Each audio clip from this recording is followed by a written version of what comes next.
حضرت ابو ہریرہ رضی اللہ تعالیٰ عنہ سے روایت ہے کہ رسول اللہ صلی اللہ علیہ وآلہ وسلم نے فرمایا، اللہ تعالیٰ فرماتا ہے، جس نے میرے کسی ولی سے دشمنی کی میں اس سے جنگ کا اعلان کرتا ہوں۔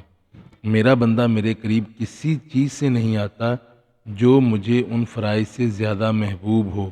جو میں نے اس پر فرض کیے ہیں، اور میرا بندہ نوافل کے ذریعے میرے قریب ہوتا رہتا ہے یہاں تک کہ میں اس سے محبت کرنے لگتا ہوں۔ جب میں اس سے محبت کرتا ہوں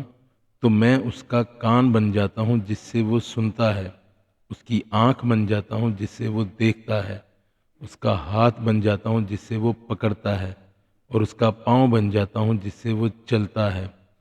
اگر وہ مجھ سے مانگے تو میں اسے ضرور عطا کرتا ہوں، اگر وہ مجھ سے پناہ مانگے تو میں اسے ضرور پناہ دیتا ہوں، اور میں کسی چیز کے کرنے میں اتنا تردد نہیں کرتا جتنا ایک مومن کی جان لینے میں کرتا ہوں۔ وہ موت کو ناپسند کرتا ہے اور میں اسے تکلیف دینا ناپسند کرتا ہوں۔